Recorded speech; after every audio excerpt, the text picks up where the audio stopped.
219-516-6800 or search them up on the web at onsitegeneratorsolutions.com. On-Site Generator Solutions. Power you could count on every time, everywhere.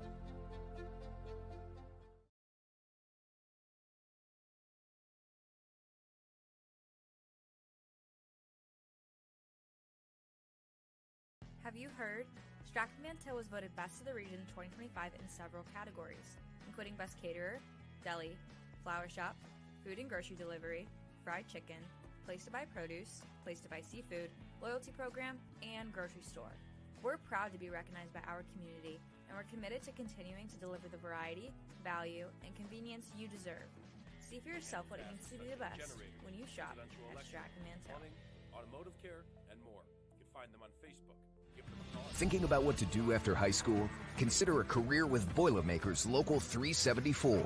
As a Boilermaker apprentice, you'll earn while you learn. We offer excellent wages and benefits, and as part of our no-cost hands-on apprenticeship program, you'll learn from the best in state-of-the-art training centers and on the job. Become a union Boilermaker and get on your way to a great career. Find out more, visit www.local374.org or call 219-845-1000. Headquartered in Griffith, Indiana, Absolute Power Systems has been delivering top-notch service since 2004, with a team of skilled technicians boasting extensive training on some of the biggest names in the business, like Cummins, Caterpillar, John Deere, Volvo, and more. They focus on providing exceptional industrial engine service and generator power system maintenance and repair. Check them out on the web at AbsolutePowerSystems.com. Absolute Power Systems, powering your business absolutely.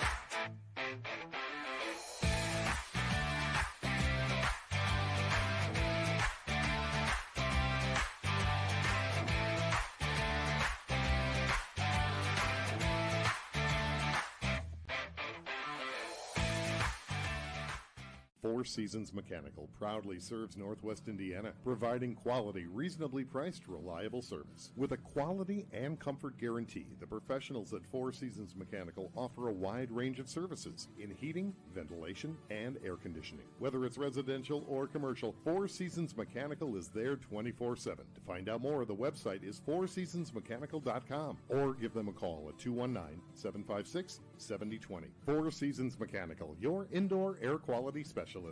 Earn while you learn from the best hands in the business. The Bricklayers Allied Craft Workers for Indiana, Kentucky Apprenticeship. That's right, this is a paid apprenticeship. I'm getting an education while learning a trade and getting paid for it. The thing that surprised me the most about this apprenticeship program is the respect I've received after the proper time and training. Classes start soon, so apply now. There are training centers throughout Indiana and Kentucky. We are the Bricklayers and Allied Craft Workers for Indiana, Kentucky Apprenticeship. The best hands in the business. Welcome back to Michigan City. We now send you over to the public address announcer for tonight's rendition of the national anthem.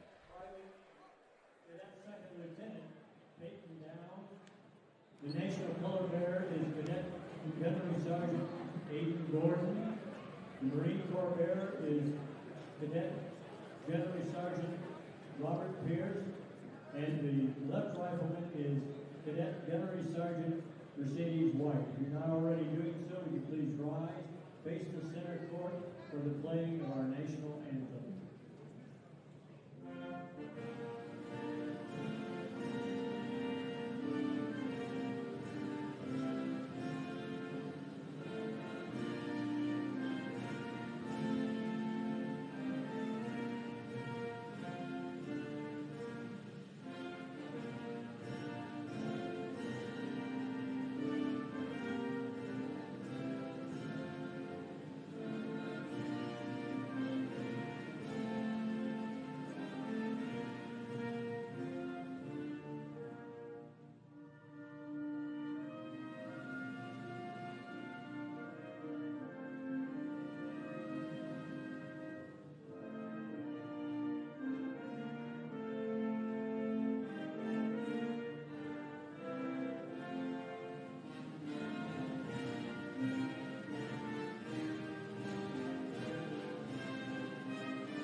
Welcome back. Pre-game ceremonies rolling on here. We'd like to remind you that Mayor Pete Land and the Crown Point Pace Department are proud to support Crown Point Athletics and say, Go Bulldogs! Crown Point remains dedicated to preserving history, celebrating everyday life, providing the best in-city services, and encouraging smart growth. Celebrate St. Patrick's Day in Crown Point during the annual lighted nighttime parade downtown. The festivities kick off with vendors downtown at 3 p.m. Tuesday, March 17th. The parade begins at dusk. For more information, visit crownpoint.info/STPats. Gavin Malater, Wally McCormick with you here from Michigan City High School, the side of this Class 4A regional. Chesterton and Crown Point, one regular season meeting. Crown Point winning pretty handily, 84-62. The word you used, Wally, was thumping, but as you and I discussed, you obviously were there. That game was not as close as the scoreboard even appears it to be in your words. No, in Texas they refer to it as something different. But I was assuming this was a PG something. Yeah, they got CP got them good.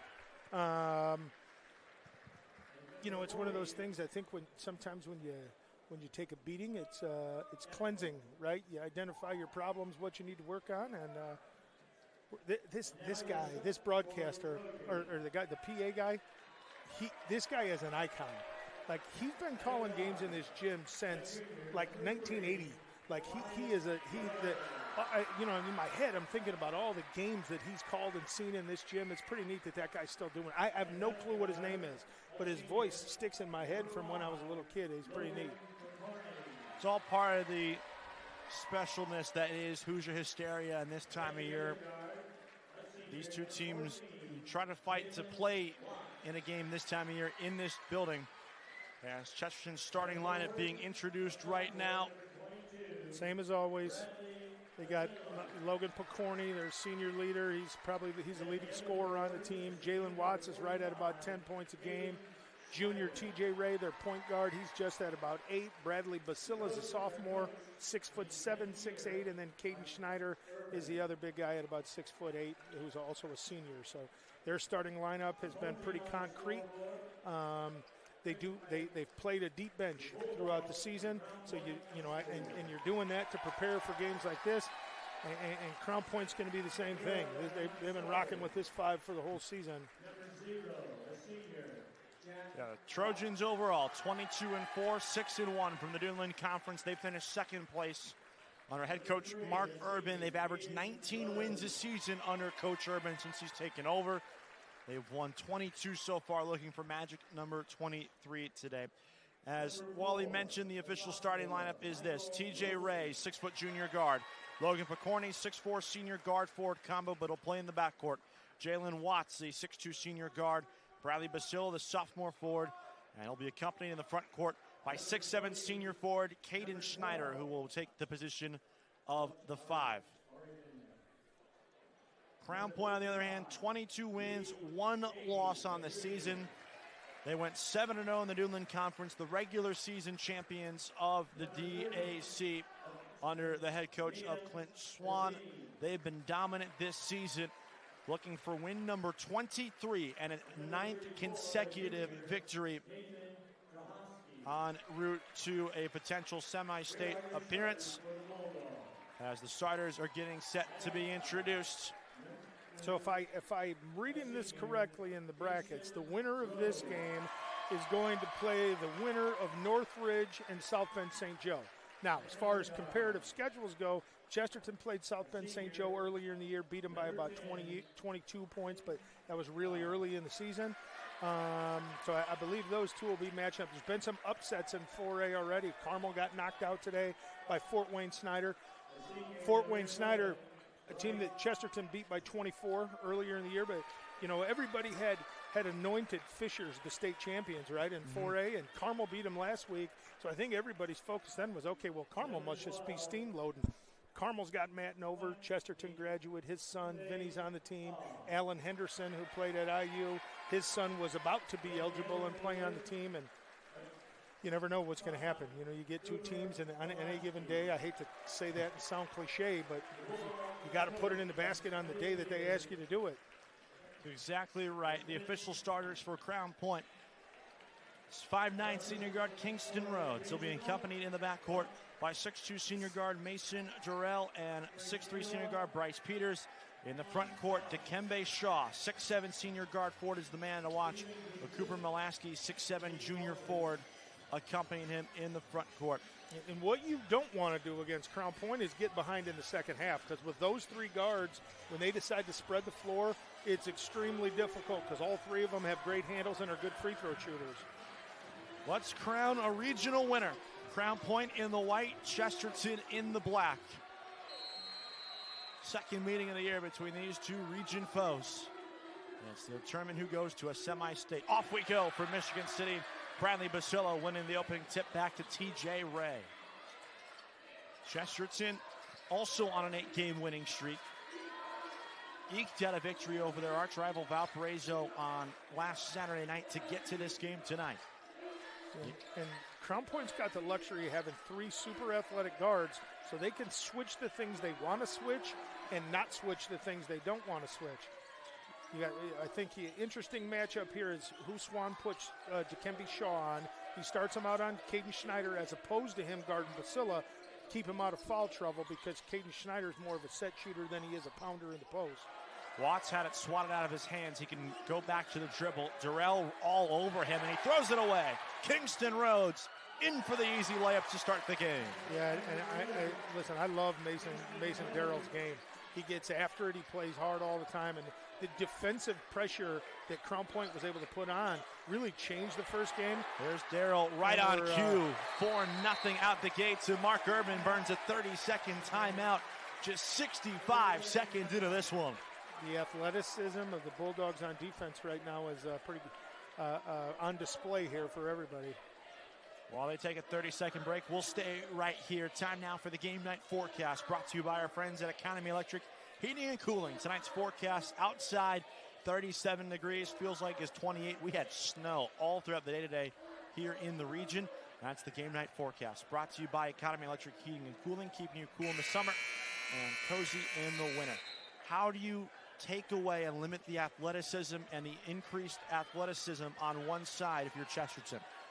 Well, you got to be strong with the ball, and it's difficult to turn your back. So 2 times already, the Chesterton players who kind of turned their back and were one got stripped and then a ball got stolen. Be confident in your ball handling skills. Maybe they're going to bring a big up to hammer somebody with a pick in the backcourt to try to slow them up. Crown Point does change up what they do as far as just man pressing. But right now, Rhodes is getting all over TJ Ray, and it's a problem. They're forced to run their offensive stuff out at half court instead of in towards the three-point line where most people would traditionally start it.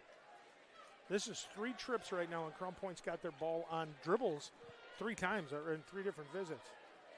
Lofted into the backcourt. Rhodes there to pick up Ray again behind the timeline. TJ Ray has his pocket picked by Rhodes again. Kingston Rhodes up and under plus the foul. Well, and this happened right in front of the bench. That's what? 3rd turnover that led to a layup, and then Bradley Basilla comes down to try to get a block. Rhodes with some great body control ends up at the free throw line, and Chesterton can't afford to have Basilla in foul trouble. All 6 points have come off turnovers so far. And it's 6-0 right now, and Chesterton shot. That one swirls in, make it 7-0. That's line still stands nonetheless. Ray's got to get it in. A bounce pass to Basilla, and he collects it right back. TJ Ray right now just having trouble escaping Kingston Rhodes, who is essentially serving as his shadow here on the court. Here's Schneider. Shaw's the one who picks him up right now. And he switches on to Watts. Yeah, and that's a luxury, too, when you can put your big on a guard and he's athletic enough to cover him. McCorney 3, no, and Shaw comes down with his first rebound of the day. Well, Chesterton's going to need to shoot good. Pulls up for 3. Iron is unkind to him on his first try. And that's the one that's really tough to defend. There's an offensive foul. In transition, I think they're going to get Schneider for a trip on an attempted screen. Yeah. And that is the case. We'll wait for the official signal. Now it is. So that's Schneider's first. So now Schneider and Basilla both with the foul here early. And the flip side of that is, I'm sure Urban is negotiating right now saying, and they have 3 steals. We didn't get a reach in on any of those. This is the first half-court set Crown Point's running in this game, by the way, and they're already leading 7-0. Shaw backing down Schneider. Trying to find a backdoor man, and it's tied up. Yeah, and if you're Shaw, you got to get a shot off. You get it in that deep. Trying to be unselfish. Mulaski made a nice Laker cut on the baseline, but if you're Shaw and you get it that deep, you got to get a shot up. First substitution of the game. Malachi Ransom enters in place of Jalen Watts. Ransom, a junior guard. 41% shooter during the regular season.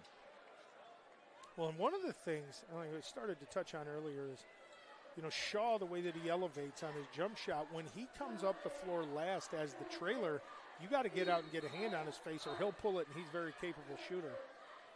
Right now the conversation is right before the jump ball, they deem Mulaski had possession and he stepped out of bounds. So that's why Chesterton's being awarded the ball and will keep the arrow.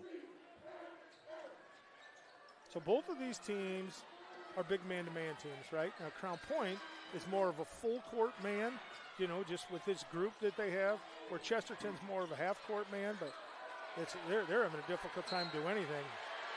Foul there. It's on Darrell.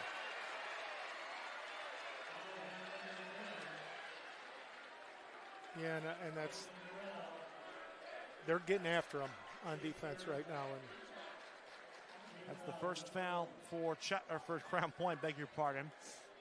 7-0 the score. Basilla will collect in the backcourt.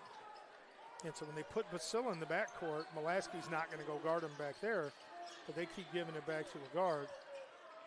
Schneider trying to find an open teammate, lofts it back to Picorni. Here's the matchup everyone's been waiting for. Picorni working against Shaw.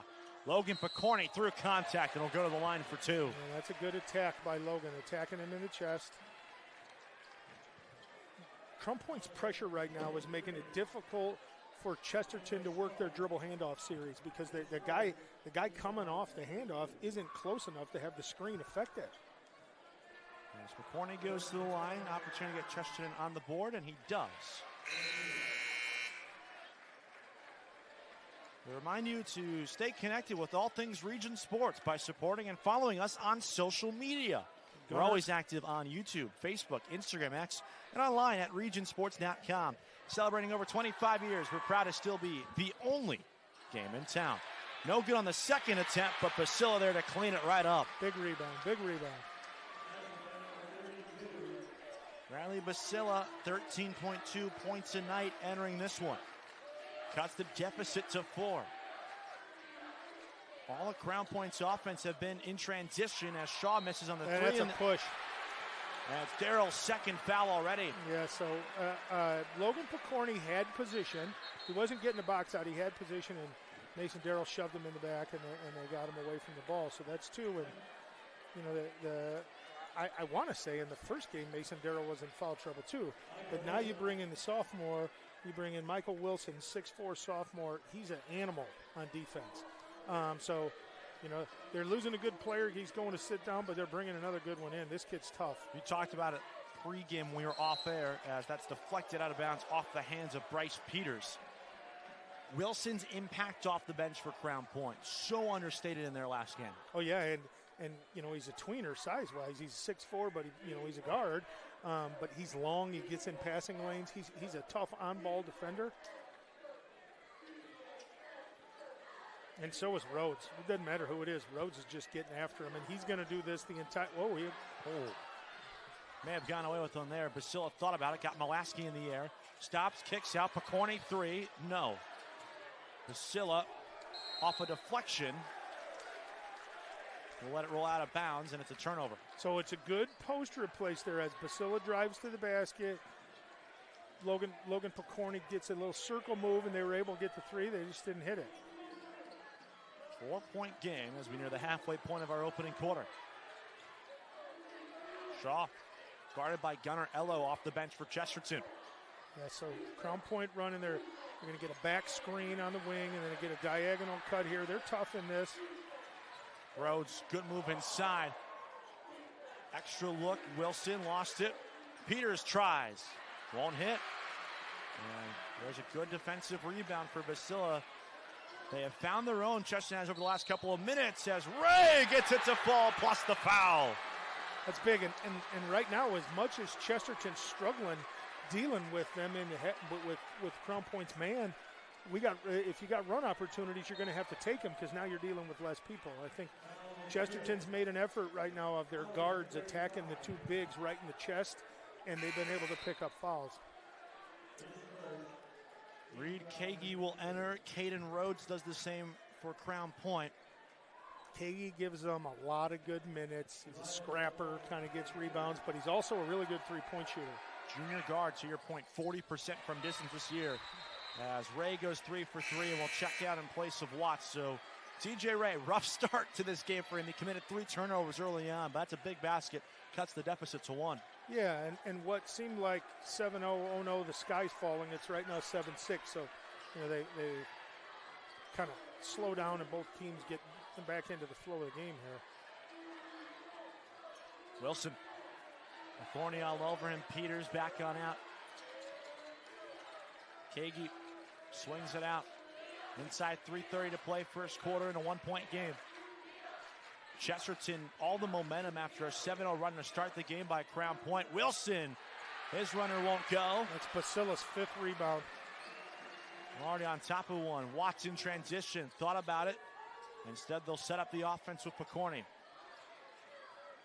Gunnar Ello stopped his dribble. Ooh, I thought he was going to get called for a double there.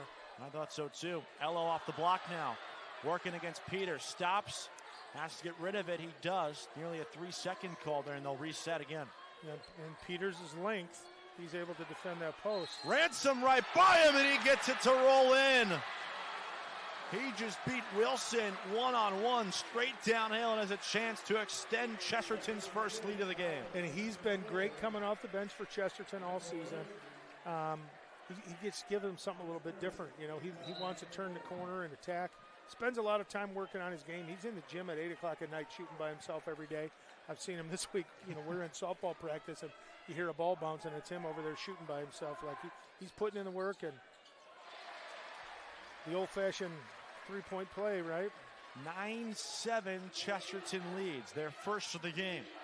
Yeah, two weird runs, right? Crown Point with the 7-0, and now Chesterton with 9.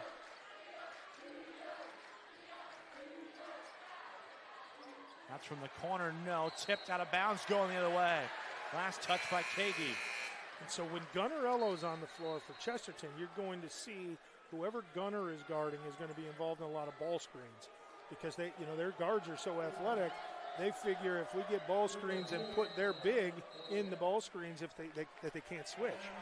Timeout on the floor. It's called by Crown Point. And with that, we'll take a break with them. It's a full timeout. 9-7, Chesterton out in front. You're watching Game Night on the Region Sports Network, the only game in town. Thinking about what to do after high school? Consider a career with Boilermakers Local 374. As a Boilermaker apprentice, you'll earn while you learn. We offer excellent wages and benefits, and as part of our no-cost hands-on apprenticeship program, you'll learn from the best in state-of-the-art training centers and on the job. Become a union Boilermaker and get on your way to a great career. Find out more, visit www.local374.org or call 219-845-1000. Welcome back. We'd like to remind everyone that tonight's video stream is powered by Absolute Power Systems in Griffith, providing exceptional service for industrial engines, pumps, and generator power systems. For more info, visit AbsolutePowerSystems.com. Absolute Power Systems, powering your business. Absolutely. 5-second call right out of the timeout. Crown Point forces a much-needed turnover. Game started on a 7-0 run from the Bulldogs. Chesterton has scored the last 9 in this one. Jack underneath, deflected and taken away. Ello got his hand in there. Ray up ahead to Ransom through contact, and he draws a hard foul. Yeah, and nice take, right? Attacking the guy's chest, but Kagi did about everything that you're supposed to do. Go up vertical, try not to, and the official must have thought he got with a little bit too much body, so You know, the one thing that Chesterton has done here is they've been aggressive attacking the rim, and this is what, their third time at the free throw line. 2 for 3 as a team as Ransom hits on the front end. That was the first personal from Kagi. Crown Point, mind you, has hit the max. That's their 5th foul. And so Kingston Rhodes coming in for Caden Rhodes here. Ransom 2 for 2. 4-point lead. 11-7 with 2:10 to go. It's an 11-0 Chesterton run. Wilson. Shaw will swing it around. Kagi looked underneath and looked him off. Shaw trying to get by Ello. Step back Trey. Left it short. Ball gets tipped around, out of bounds, and it's off the hands of Michael Wilson. Yeah, and that's a tough ask for Gunnerello guarding Dikembe Shaw out on the wing, especially the way, you know, he give you a little jab step going forward, then get a step back, and he elevates so much on his jumper it's difficult to block it. But Schneider rejoins, so does Watts. Yeah.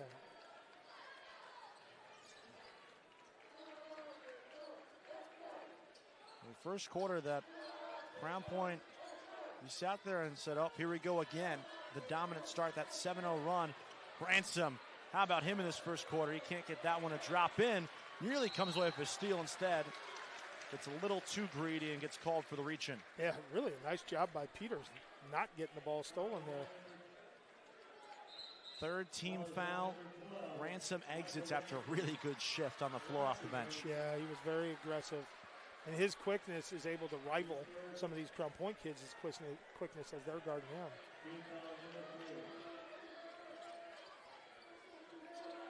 Corny, Ray, Watts, Basila, Schneider out there. It's Rhodes, Peters, Kagi, Shaw, Rhodes, and that one's out of bounds, and we're going the other way again. And Wilson. I like this 4-1 set that Crown Point's running with Shaw in the middle because, you know, he can work off dribble penetration. He can set back screens and force switches. It's a nice thing for them. On the defensive end, he's got the assignment right now of picking up Bradley Basila. We'll have Wilson play Schneider this time around on defense. Schneider had his pocket picked. Michael Wilson. And that's one of those things. If you're Caden Schneider, you got to keep coming to the ball because if you stop and the defender doesn't, you get a two-handed dunk at the other end. Ray trying to respond immediately, and he just chucks it up and draws a foul. And Ray got bailed out on that one. That's the definition of a bailout. Michael Wilson right now is saying, sir, what is it exactly that you want me to do here?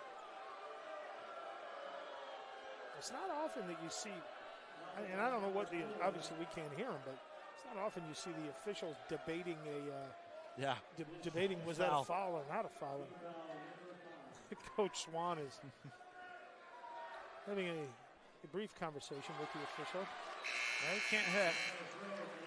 And Molaski will replace Wilson. So 4 of the 5 starters out there as it stands for Crown Point. Ray, 3 points so far. Make it 4, and the lead is 3 with 51 seconds left in the first quarter. TJ had a huge game for them in the sectional finals against Valpo, where he has the ability to score. Errant pass from the shot, another turnover.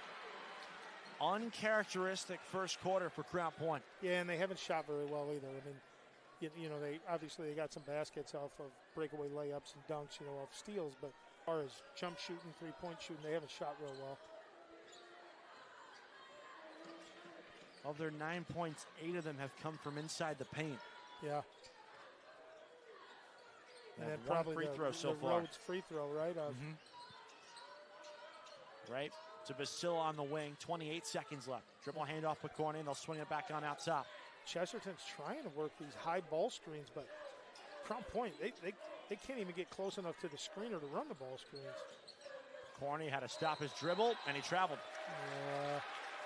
And that's one of those things where, you know, you're asking, look, he stumbled, which is what, I mean, do you think he just tripped on a piece of tape? That volleyball court would be making some type of impact then. I've seen it happen. Got Jack Lux in right now for Crown Point, and he's a Lux. And Luxes can shoot, so they have a 15-second possession here. Look for Crown Point to try to run some sort of set play here. And they swap Ransom for Basila. Let's see, and this right now you got Ello's guarding Shaw, so you could get a quick give and go here. You go to the front court, Kingston Rhodes, 13 to shoot, back out to Kembe Shaw. Kingston Rhodes with 10, angling right off of Ray with 6, driving through the lane, he puts it off the glass and in. And that will likely end the first quarter, and it will. With Crown Point cutting its deficit down to 1. A weird, wacky first quarter filled with runs. A 7-0 run and then an 11-0 run at one point. After one, though, it's Chesterton 12 and Crown Point 11. You're watching Game Night on the Region Sports Network, the only game in town. Sometimes the hardest part of improving your business isn't coming up with a great idea. It's knowing what to do with it. Chester Inc. Architectural and Construction Services is ready to meet all your industrial and commercial construction needs. Whether it's a small build-out or a complete construction project, Chester will design, build, and finance. Our team eliminates multiple contractors, provide architectural and construction services, turning your ideas into realities. You ready? Let's go! Yeah! For those of you that want to know what we're all about, it's like this, y'all. 10% luck, 20% skill, 15% concentrated power of will, 5% pleasure, 50% pain, and 100% reason to remember the name. Your future starts here!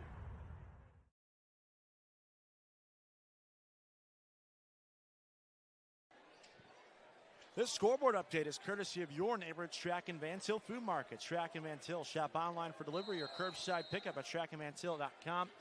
21st Century leading Westview 21-17. Just over 6 minutes to go in the second quarter of play. That'll be right here also on the Region Sports Network as Dikembe Shaw still can't find a basket here in this one. Underneath, it rolls off the foot of Lux, but they're going to say it was last touch in a chaotic sequence down low by Ello, so they'll retain the possession. And so we remind you to follow all of tonight's Region basketball scores live on the Hometown Scoreboard, streaming on youtube.com/Region Sports, facebook.com/Region Sports, and RegionSports.com, courtesy of your neighbor Track and Van Til, your favorite Indiana-made grocery store. 12-11 to start the second quarter. Kingston Rose, great ball fake, and Ello swats it away. Gunnar Ello, man, has he been a force the last couple of weeks off the bench. He has really grown as a basketball player. Yeah, he does everything they ask. Come in, guard somebody, try to get some rebounds. And every minute they can get with Gunnar on the floor, at least early in the year now, I mean, Gunnar's playing really well. He's got this responsibility with Shaw, and Shaw takes the bait from Ello. It's an offensive foul. The official... I don't think he believed that Ello's feet were set. I think that the extension there, that's a tough call for Shaw as he goes to the bench now with, what's he got, 2? That's his second. Team's first of the quarter. So right now you got Mason Darrell and Dikembe Shaw both sitting with 2 fouls for Crown Point. It's a big storyline here. Just 32 seconds into the second quarter. Crown Point started the game on a 7-0 run if you weren't with us. Chesterton responded then with an 11-0 run of their own. Back and forth we are going here. One lead change, no ties so far. Basila straight away.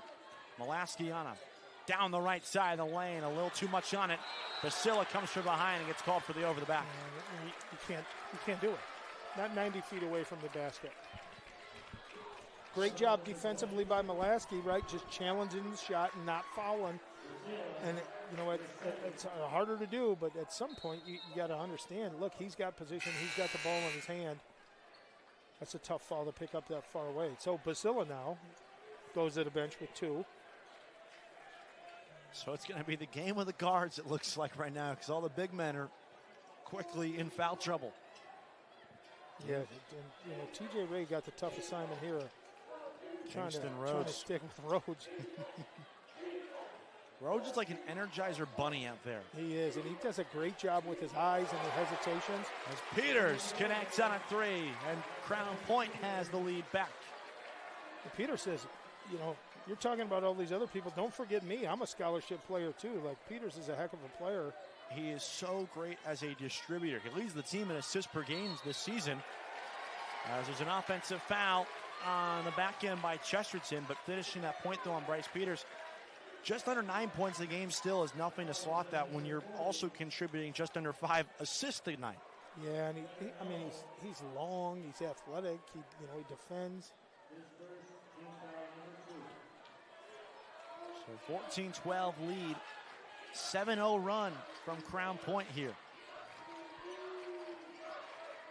Rhodes from behind, taken away by T.J. Ray. 3-on-2, Ray will take it himself and score.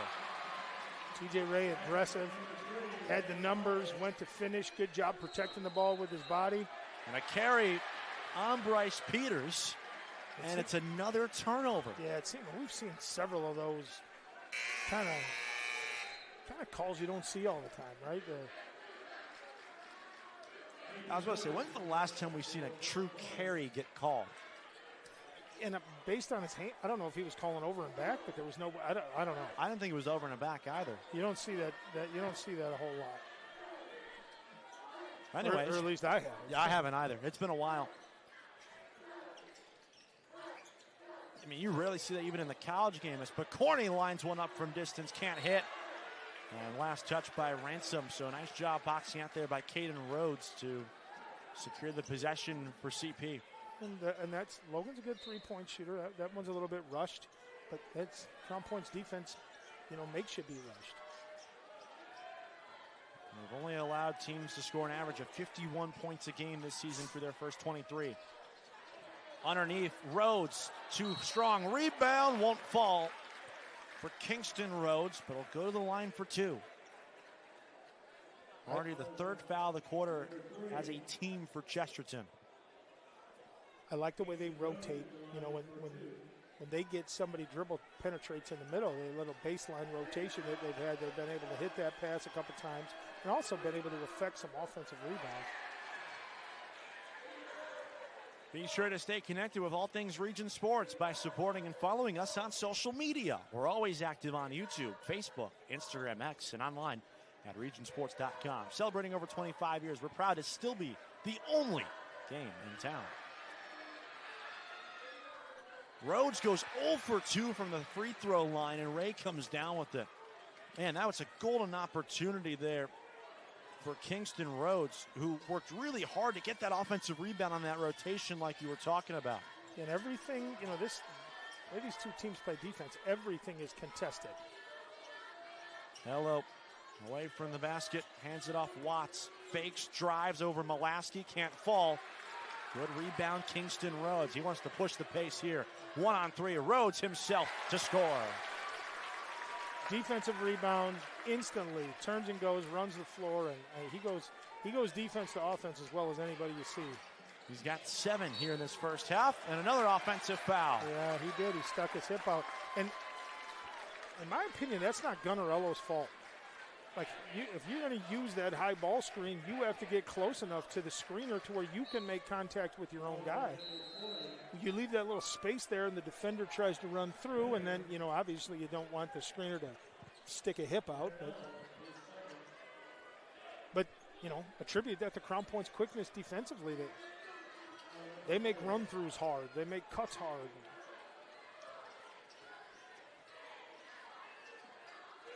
Give and go. Rhodes spots up for 3. No good. As T.J. Ray comes down for another defensive rebound. He's been really active on the glass so far tonight. Yeah, he's a guy that does a lot of positives for Chesterton. Schneider. Back on out. Picorni fakes, drives. That one won't go. He fought through a lot of contact there. Yeah, I think that one might have been blocked by Caden Rhodes. Then he saved it out of bounds to his brother. Peters, look at that move. Dishes it extra for Rhodes, and they'll swing it back out top. It's a really athletic 5 on the floor for Crown Point because Molaski's more athletic than people give him credit for being. Rhodes changes direction through the lane and lays it in. Kingston Rhodes is tough. He's in takeover mode right now. He's got the last 4 for Crown Point. And that's their lead as Ransom looks to respond and does. Ransom, back at you. For a team like Chesterton that shoots as many threes, they've really attacked the basket today more than they have. And, part of that is that Crown Point's perimeter defense has made it difficult to get those three-pointers off. 2-point game. Caden Rhodes working on T.J. Ray.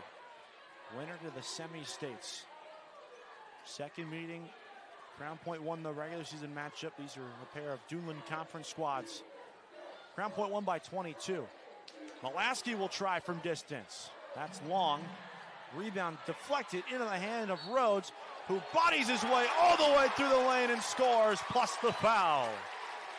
Kingston Rhodes is doing everything right now for Crown Point. He's difficult to handle off the dribble, but his rebounding and his athleticism are causing problems right now.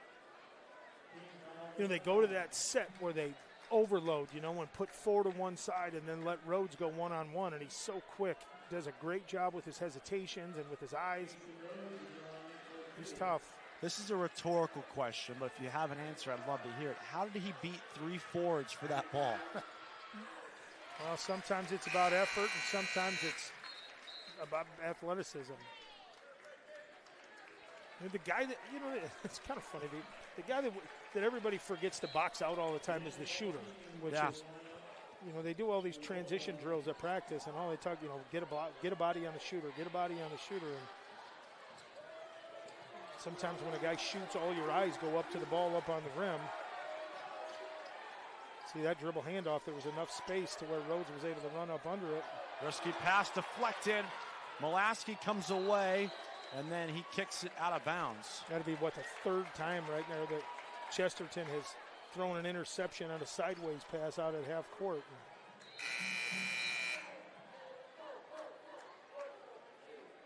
Dogs on a little bit of a run here. They have scored 10 of the last 14 points in this quarter. Leading by 5, their third highest tally of the night, led by as many as 7 at one point. Ransom got a little too risky there. Bryce Peters comes with the steal. Working in on Watts, and he traveled. They're letting them play, and they're doing it at both ends.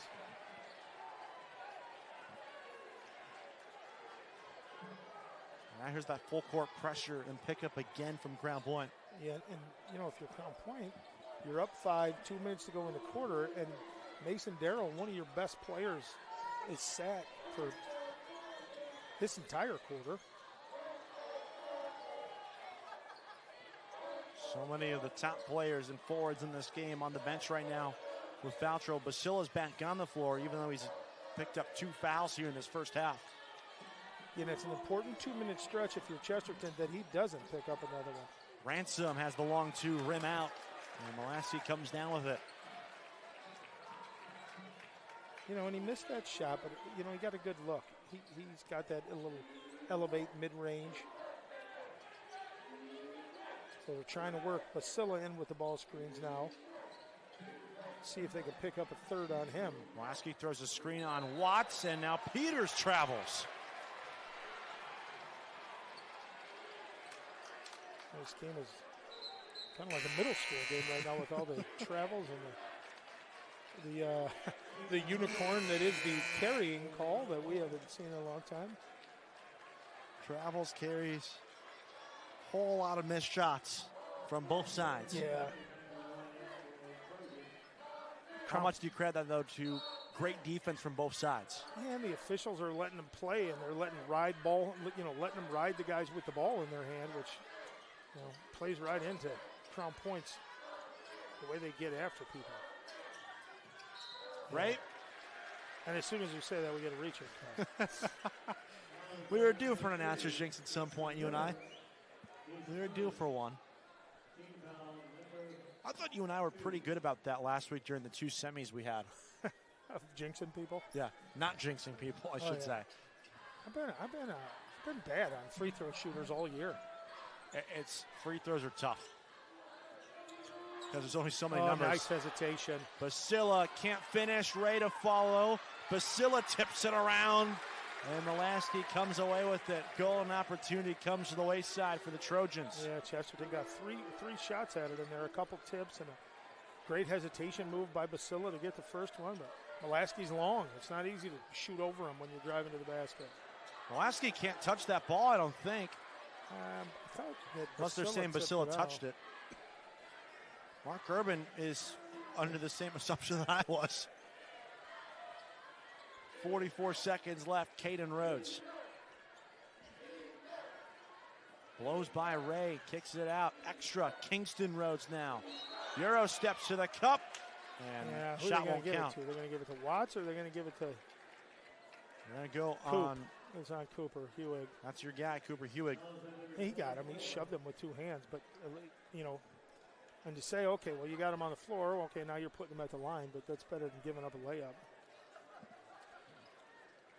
If there was continuation, that he'd be going to line for a 3-point play. So yeah. In theory, you'll take this. It's been a while since Chesterton scored. A long drought for Mark Urban's team. As Rhodes, he's been so great tonight. His one issue is he's now missed 3 free throws. Yeah, well, you can't be great at everything, apparently, because he's pretty good at a lot of stuff. 72% from the charity stripe this season knocks down the back end. 6-point lead. So he's now 3 for 6 from the stripe. I was curious of when this was going to happen, and that's Basila bring the ball up the floor. And the hard part is now you can't get it back to TJ. But I was curious if they were going to be in a situation where they let Bradley do it because, he has some handles, and it makes a big guard him in the full court. These guards are really struggling with Rhodes, by both Rhodes.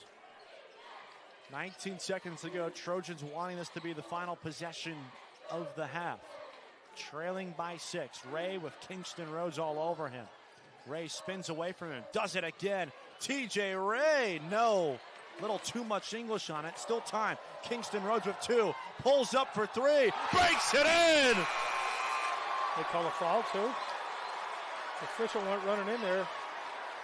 He's checking with the other guy. The other guy says it's good, and he's coming over. No. It is good. It's going to be a 4-point play opportunity. So I don't know I didn't see who they signaled the foul on. Again, coast to coast. Imagine Kingston Rhodes as a running back. I feel like he'd be a problem in a football game. He's so quick. He changes defense to offense. God, he's quick. They put it on Hewig. What was the score after 1? It was 12-11 Chesterton after 1. 14-4 right now in the quarter, with the Bulldogs having an opportunity to go 15-4. And if you're Chesterton, then that third quarter becomes, you got to make a run yourself, or this got a chance to get away from you. It's a 9-point game right now. Now 10. Feels like more. With 1 second left. Watts to inbound. It's just got to be catch and release here. Yeah. Picorni from half court at the horn. Oh, he nearly made it. That had a chance. It looked good from our angle upstairs, but that's how the first half closes. Yeah, I feel bad for Picorni right there, getting a shot attempt for that. I feel like if you got to shoot a shot from more than half court, it shouldn't count as a shot against you.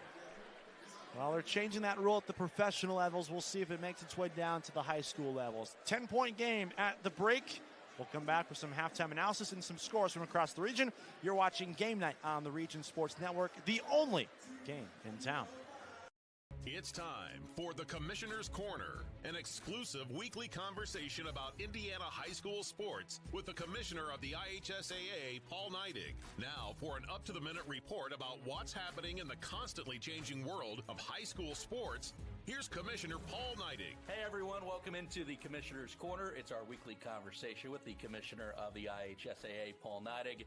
I'm Brendan King. Paul, always great to be with you, and some exciting events coming up across all high school sports here in the state of Indiana. But to start with Saturday's action from Muncie, Worthen Arena, the girls gymnastics state finals. Can you talk about what's coming up and what should be a fun event? First of all, we're going with the Worthen Arena for gymnastics, and we've been there for several years. It's an incredible facility and a great town to be able to host our girls gymnastics state championship. And we've had a little bit of a change to the tournament format this year, to where we're bringing more individuals instead of that aren't necessarily part of an advancing team to the state championships. So we're going to increase that experience for those. I think we'll have 22 additional girls competing this weekend at the state finals. And we're really excited about that. And it should be a really good match or meet, or, we got Olympics coming up in the near future and in the indoor side of it. And we're really excited about putting our spin on girls gymnastics in the state this weekend. And of course, you know this well, Paul, and your entire team. To put on a successful state final, no matter what sport it is, you need the support of your staff, but you also need the support of all kinds of different IHSAA sponsors. And there's a couple that we want to shout out today. American Dairy of Indiana has been a new sponsor for us, and we're really excited about what goes on with them. And certainly we're promoting the drink of milk. But if you go to our state championship events, we are now capping the state championship with the ceremonial bottle of milk, and we're able to drink that milk, and we're really proud to be able to do that with them. And winners drink milk is the saying, and that certainly is on display at the end of the state championship. And another sponsor that we've been doing some work with, the Indiana State Police. The troopers have come to our state championships for years, and we're really trying to help them promote the recruitment of new troops. And being able to get some additional applications into their coffers to be able to bring new troopers on as they continue to try to replace troopers that are retiring, just like we work hard to replace officials also. And so we're working with the Indiana State Police and trying to really do that. And if you go to our state championship events, we just had our girls basketball at Gainbridge Fieldhouse and had a phenomenal showing of our troopers, even presented the colors. Regional round of the boys basketball state tournament coming up this weekend as well. Of course, the semi-state draw on Sunday. And Paul, this is really when you get down to the nitty gritty. I mean, it's that time of year. I mean, teams are dwindling, and state finals coming up here at the end of the month.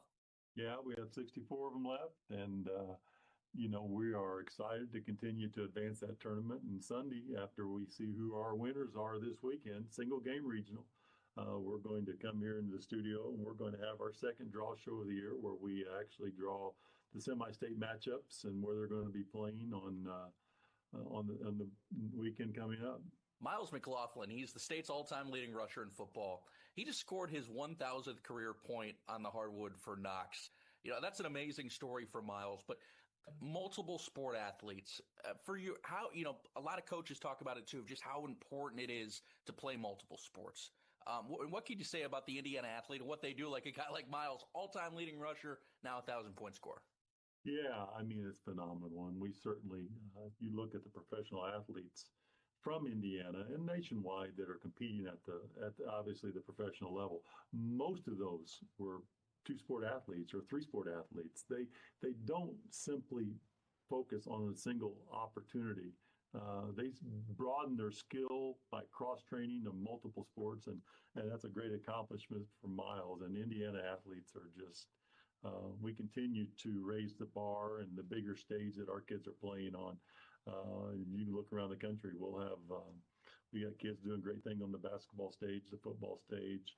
And we're really excited about, and that's a tribute to our schools and to our coaches that spend time with these kids. Paul Neidig, he's the commissioner of the IHSAA. I'm Brendan King. Paul, have a great weekend. We'll talk again soon.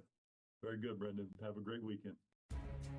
Thanks for listening to The Commissioner's Corner with IHSAA Commissioner Paul Neidig, and thank you for your continued support of the high schools in your community.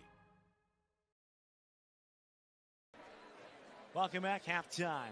26-16. Crown Point leads over Chesterton. And we'd like to remind everyone that tonight's video stream is powered by Absolute Power Systems in Griffith, providing exceptional service for industrial engines, pumps, and generator power systems. For more information, visit AbsolutePowerSystems.com. Absolute Power Systems, powering your business absolutely.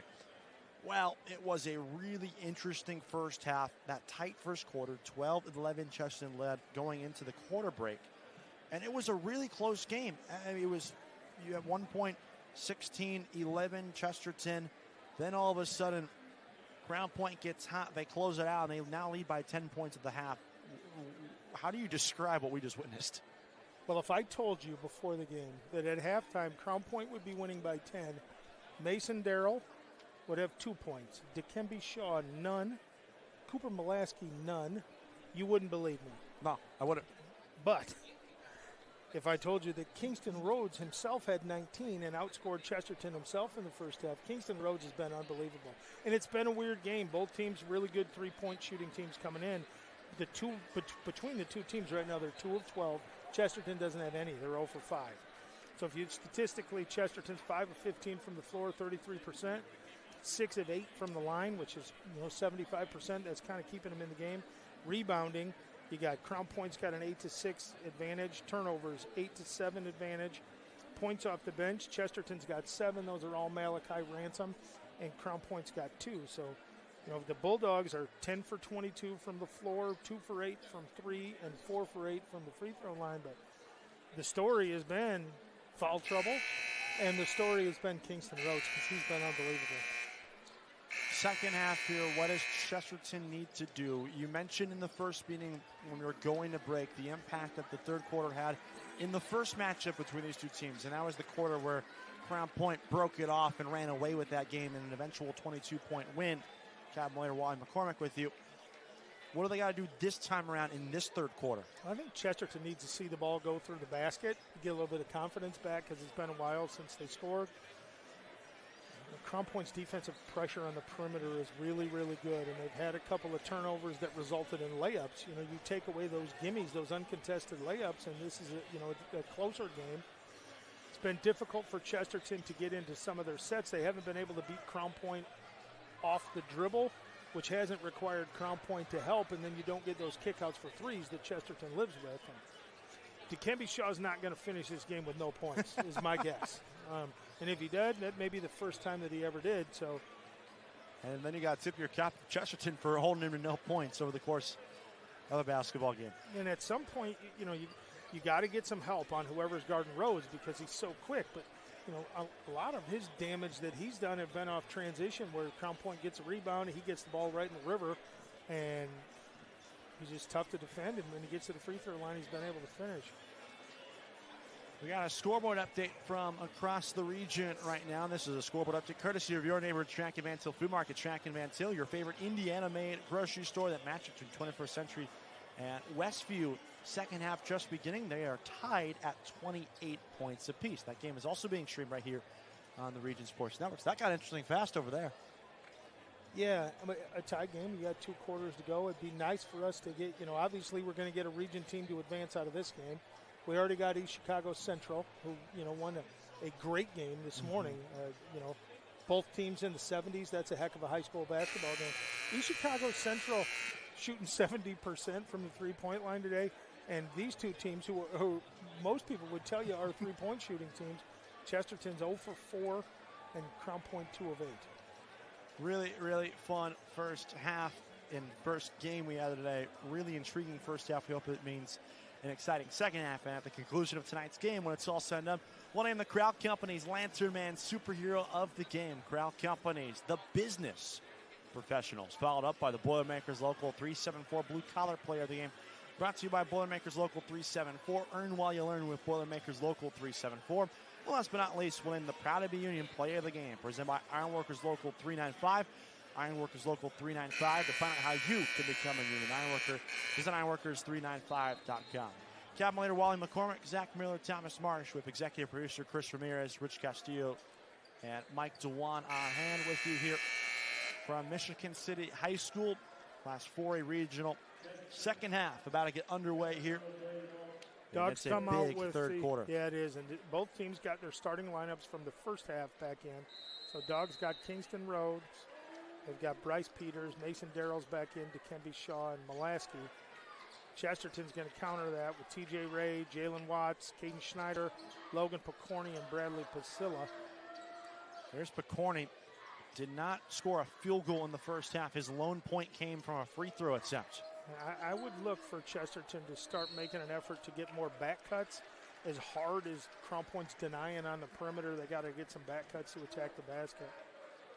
It's a non-shooting foul. First foul of the second half, and it will go against Crown Point's Bryce Peters, his first personal. And Chesterton has done a good job when they've attacked the rim of drawing fouls, but this one wasn't a shooting foul, so we'll see if they can get something off the inbounds here. We'll go to Watts off the inbound. Picorni spats up a three. Left it short. That's deflects into the hands of Shaw. Only had one rebound in that first half as well. He was battling in foul trouble. 2 fouls in that first half. He's back in now at the free throw line and now controls the basketball on the top of your screen. Yeah, Crown Point's running their little triangle game here with whoever's playing the point and the two bigs. And I look for Shaw to be really aggressive here in this half. He's a 20-point a game guy that sat a lot in the first half and didn't get the numbers he has, but he's not the kind of guy that forces a lot. Drives and forces a pass that deflects into the hands of Molaski, who saves the possession. A great hustle by Molaski. Rhodes, and good hustle there by Watts, but he'll stay here. I love the line you used during the halftime show. If you were to say that Darrell, Shaw, and Molaski would combine for just 2 points and 1 rebound that first half, when they're up 10. Yeah, you wouldn't think they'd be winning. That just shows you the depth of this Crown Point team. Yep. Shaw in the corner, driving baseline over Basilla, left it short. Watts there for the weak side board. This is the NBA. Basilla's getting called for a flop on that one, but I like the idea. Here's Ray on the other end. Just past the 90-second mark into our third quarter. Picorni still without a field goal. Finds Watts on the corner. Swing it now, Basilla driving down the baseline. No good there. There's your NBA flop again on the other end. It's a jump ball, and possession favors Crown Point. And Chesterton has been forced to take the ball to the basket. They just haven't been able to finish in the layups, and that's another one. That's about 4 over the course of the last 5 minutes of game time. Layups that Chesterton has missed. And granted, they're all contested. Don't get me wrong, but. So we are still searching for the first points of the second half. Yeah, 2 minutes into this thing, and this is very similar to how the second quarter started. That low-scoring, grinded-out type frame. And in the final 4 minutes, it became all Crown Point. How about Darrell? Tries from distance, no. And a foul, or no, beg your pardon, a jump ball is called instead, so we'll go the other way. Darrell pulled that one, volleyball line. He's still searching for his first 3. He had 2 points in that first half. Kingston Rhodes led all scorers with 19. Malachi Ransom off the bench led Chesterton with 7 in that first half. Yeah, and he was really aggressive going to the basket. T.J. Ray, the junior guard, led all Chesterton starters in points in that first half with 6. Basilla flares. He doesn't use the screen. Basilla now open for 3. Left it long. They're still without a 3-point field goal. They haven't hit one yet. Peters now will swing it. Kingston Rhodes. Molaski at the top. And it looks like he thought Peters was going to make a backdoor cut. Wasn't home. Yep. So we're 3 minutes into this thing right now without a point.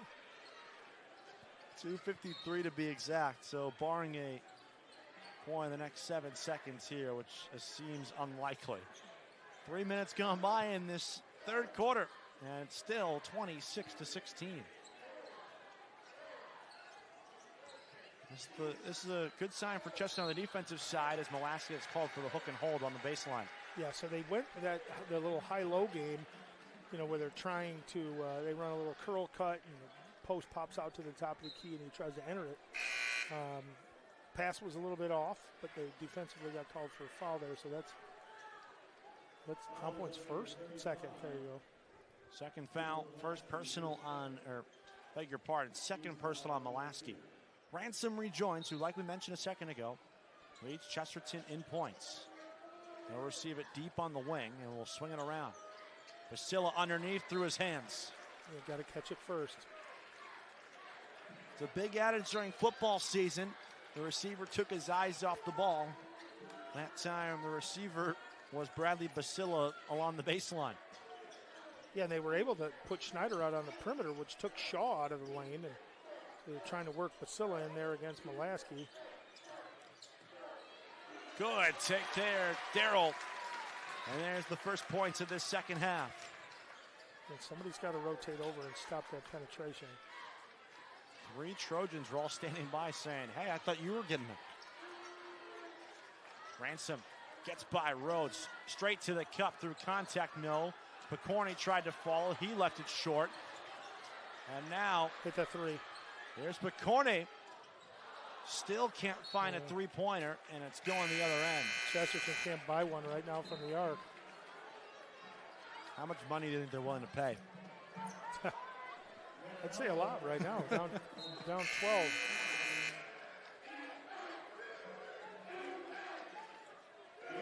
I don't. If you're gonna pinpoint, like what is, Crown Point's impressive in a lot of ways. But their man-to-man defensive pressure on the guards is.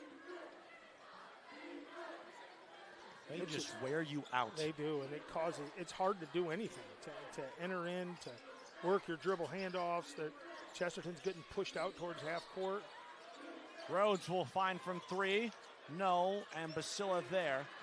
And he avoids the held ball. Ransom out to Ray. Chesterton still without a point in the second half. They need to find a mini run here to give them some momentum towards the fourth quarter. 3.5 to play. TJ Ray driving, bounces it to Basila, and his pass deflected out of bounds. Good job, Mason Darrell. Yeah, so think about this right now. Over the last 13 minutes, 12 minutes, Chesterton's only scored 4 points. Right? It's not going to win you a lot of games. Nope, you got to be able to put it in the basket. A team that has been so good, especially scoring the basketball during their 8-game winning streak, where their average margin of victory has been 21.3 points over their 8-game winning streak. Well, and it's Crown Point does this to people. Basila tried to throw it down. Probably should have gone for the layup instead. Darrell makes him pay on the back end. Nice transition, good fast break. Nice diagonal pass from Peters. Mason Darrell finishes. 14-point lead, the largest of the game. Yeah, Chesterton needs a basket here bad. TJ Ray, Shaw all over him. Ray stops, spins, foul on Shaw. Probably won that, and I'm sure that Clint Swan's not too happy about, because that's his third. It's one of those things too. When you're up 14, you can take some chances defensively at running through passing lanes and getting some steals, because, so what? You miss, they shoot a layup, you're still up 12. And Shaw, unfortunately, was the recipient of that missed steal attempt. Look at that, tight end material. Hello goes up, he wins the 50-50 ball against Kingston Rhodes. All of a sudden, that's 14 fouls in this third quarter for Crown Point. So Chesterton might be able to buy some points at the line at this rate. Yeah, and there's a chance that this quarter could take a long time. You got to keep attacking the basket. Ransom gets the instructions from Mark Urban. Will drive, puts one up. No, it doesn't fall. It hung up on the rim. Darrell on the fast break, scores. Timeout, Mark Urban and Chesterton. 16-point lead for the 22-1 Crown Point Bulldogs. Yeah, Darrell's come out here with 6 points in the quarter, all on transition. It's a full timeout. We'll take it with them. You're watching Game Night on the Region Sports Network, the only game in town.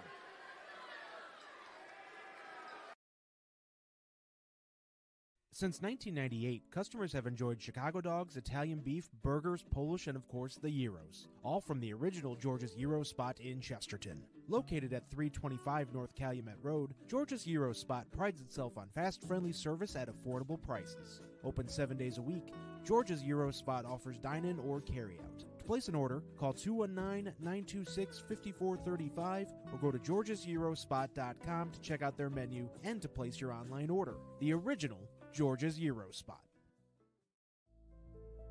On-Site Generator Solutions is a locally owned and operated power partner for Northwest Indiana homes. With over 14 years of experience, they handle tasks such as generators, residential electric, plumbing, automotive care, and more. You can find them on Facebook. Give them a call at 219-516-6800 or search them up on the web at onsitegeneratorsolutions.com. On-Site Generator Solutions. Power you could count on every time, everywhere.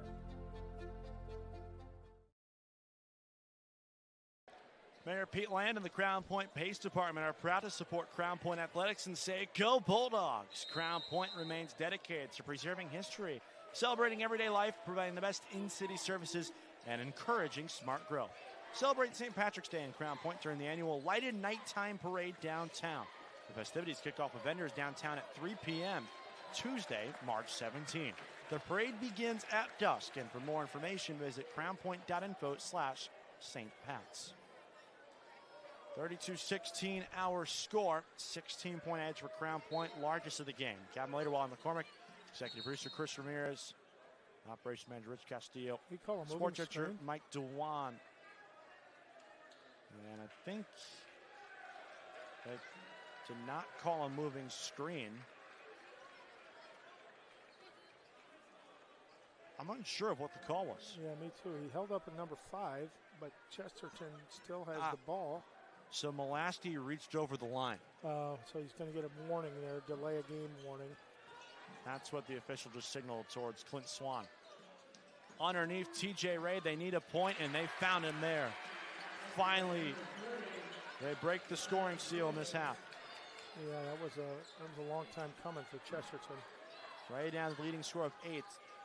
Deficit down to 14. Can they find a stop? Darryl! Oh, man, he's in takeover mode right now. Yeah, he's in all 4 of those baskets slashing towards the rim. Looks like a young Tony Frenzel. Oh, what a pull. Watts, great spin move inside. Wilson the rejection, but he stepped out of bounds. Wilson's length is a problem defensively. This still matches the largest lead of the game for Crown Point. Chesterton, that old saying, couple of scores and a couple of stops. Yep, and they've been good all year off of inbounds plays, of getting threes, but Crown Point has done a nice job of taking that away. Picorni, an easy layup. He'll take that. That's Picorni's first field goal of the game. They got to get him going. Yeah, and he's missed a couple threes, but he hasn't had a ton of shots. Well, to be fair to him, the entire team has missed a three tonight. They're still without a three-point field goal. Final 70 seconds in this third quarter as Darryl draws the foul on Picorni. That was a Mason Darryl with a little LeBron there. We'd like to thank the Academy. When they go to this, though, four-corner spread, Crown Point is a nightmare because everybody. So Herb's getting a warning. The officials heard enough. Crown Point fans feel like vindication has happened here. Some bitterness, apparently. Well, especially if you're a parent and a fan of one of your seniors, you've gotten familiar with each other. Darryl, no, that was a corner three. TJ Ray trying to break the double team. Peters does a nice job cutting off the angle. 56 seconds left. Here's Ransom now with it. 14-point game. Can they go on a late run to get within single digits? Ransom. Watts now, 42 seconds left. Working on Peters. And this is Ransom over Darrell, and he banks it in. Wow, with a left. He's got 9. It's a 34-22 score. And Quinn Swan instructing his guys to slow things down. Yeah, they're so good at this when they do it because everybody handling the ball between Darrell and Peters and Rhodes, they're all really, really good. Kingston Rhodes, 8 seconds to go. Molaski comes up for the screen. Rhodes around him with 4. Step back 3. Too strong, tipped around. Wilson, no, they're not going to count it. Molaski athletic enough to get that tip there. Chesterton fortunate enough that the buzzer had sounded there right before that one. So going into the fourth quarter, Dogs by 12. It was the exact opposite of the start Chesterton was hoping for. We'll step aside. The fourth quarter up next. You're watching Game Night on the Region Sports Network, the only game in town. Have you heard? Strachan-Manteau was voted Best of the Region 2025 in several categories, including Best Caterer, Deli, Flower Shop, Food and Grocery Delivery, Fried Chicken, Place to Buy Produce, Place to Buy Seafood, Loyalty Program, and Grocery Store. We're proud to be recognized by our community, and we're committed to continuing to deliver the variety, value, and convenience you deserve. See for yourself what it means to be the best when you shop at Strachan-Manteau. Four Seasons Mechanical proudly serves Northwest Indiana, providing quality, reasonably priced, reliable service. With a quality and comfort guarantee, the professionals at Four Seasons Mechanical offer a wide range of services in heating, ventilation, and air conditioning. Whether it's residential or commercial, Four Seasons Mechanical is there 24/7. To find out more, the website is fourseasonsmechanical.com or give them a call at 219-756-7020. Four Seasons Mechanical, your indoor air quality specialist. The fourth quarter is here. We'd like to remind everyone that tonight's video stream is powered by Absolute Power Systems in Griffith, providing exceptional service for industrial engines, pumps, and generator power systems. For more info, visit AbsolutePowerSystems.com. Absolute Power Systems, powering your business absolutely. Well, we had a barn burner, and if you love points, the third quarter was not for you. We finished with the third quarter score being Crown Point 8, Chesterton 6. It's a 12-point game. Kingston Rhodes, catch and release, got it to go. He had 19 in the first half. And that's a big-time bucket to open the fourth. Basila on the other end had his pocket picked. Kingston Rhodes, if you want to guess who, gives it off. Peters, showtime. Just like that. 5-point run in 30 seconds at the free throw line. You know, I know what Urban's talking about here. Is like we talked about this before the game. Chesterton needs this game to be a tightly called game on the perimeter, and it's not. They're letting them play, which is good for Crown Point. They're so athletic. Can he convert? Yes, he can. Time now for a scoreboard update as the lead is up to 18, courtesy of your neighbor Strachan-Manteau Food Market. Strachan-Manteau, your favorite Indiana-made grocery store. Westview leading 21st Century's 51-44. The fourth quarter just getting started there. Meanwhile, 18-point lead here, and it could be more. Peters, why not? Crown Point's transition's been really good off of turnovers today. We went from a 12-point game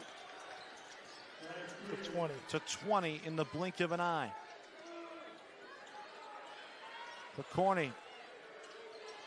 Ransom fakes. They might need to start chucking up some threes here quickly. Watts gave it off to Ransom against Shaw. Crown Point's got the luxury with this lineup. They can switch every screen. Ransom with the left, doesn't drop. Molaski, nice rebound. It's been tough sledding all night offensively for Chesterton. They've still yet to hit a three-point field goal tonight. Baseline, great pass from Darrell underneath Peters. Bodies his way in for two more. Yeah, nice left hand, protecting the ball with his body. 22-point lead. As Ray has an immediate answer. Good answer by Ray. That's a different. Crown Point's so difficult to trap because if they complete a pass out of the trap, they're shooting a layup. That was Molaski's first points, by the way. Here's Picorni, first three-pointer. No, still long. Basila snatches it, fakes, kicks it out, and he throws it to no one. That right there summarizes how this night has gone for Chesterton, ladies and gentlemen. That one possession. Yeah, and you know, the only thing there is, you know, that's an unforced, right? And most of them have been, you know, you got to attribute to Crown Point's defense. It's a 22-point lead, the largest of the game. And Shaw will hoist it into the backcourt. 5 minutes and 30 seconds away are the Bulldogs from a trip to the semi-states as Schneider comes away with the steal. Watts up ahead, doesn't have numbers. Ray fakes the transition three. Watts reload from distance. No, they still don't have a three-pointer. Watts will try from 12. No, he faked it instead. He'll regroup and try again, and that time it falls. And Chesterton finally has a three-point made. Yeah, and as we talked about at the beginning, Chesterton, a team coming into this game 40% from the three-point line. Tonight they've got one. Here's Shaw, and there's his first points of the night. And there's the answer, right? Three right back at you. And a 30-second timeout call by Crown Point, but we'll keep it right here. And remind you to stay connected with all things Region Sports by following us on social media. We're always active on YouTube, Facebook, Instagram, X, and online at regionsports.com. Celebrating over 25 years, we're proud to still be the only game in town. Well, in the wise words of the great anchor man, that escalated quickly. Yes. That really got out of hand fast. Yes, it did. Shout out Ron Burgundy, 49-27 to score. You know, kind of the irony of this whole thing is, if you look back 4 months ago, right, when the first top 10 in the region comes out, and Crown Point's the prohibitive number one, right? Everybody's got them ranked number one, and you know, all the prognosticators are correct in that. And Chesterton, in a lot of people's minds, was number two, and it's, you know, this is a 20-plus win team that's beat three teams that are still playing and going to advance next week. And Crown Point's all over them right now for what looks to be the second time this season. Picorni got free, and he draws the foul on the baseline. Our first foul of this fourth quarter, beg your pardon, for Crown Point. Well, and so at this point you start, you know, unless something crazy happens, Crown Point's going to win in advance here in this one, and you play the winner of South Bend St. Joe and Northridge. Two good programs. South Bend St. Joe entered the season this year ranked fourth in the state. Northridge is really, really tough. Over in they're playing that league with Warsaw and some of those guys over there, and it's a really good basketball town. Both boys and girls programs are really good. Another turnover. Ray threw it out of bounds. Crown Point, even regardless of who they're playing, who they could be matched up against, they are I know I'm about to sound like Captain Obvious here. They are going to be a really tough out, though. Oh, absolutely. Because what they have shown is they got guys coming off the bench that could still play, could score. Good move from Ray. It'll go to the line for a pair. I want to go back, though, real quick to what you and I mentioned way back in our pregame show. The difference between the 1 and the 0 in the loss column for this Crown Point team.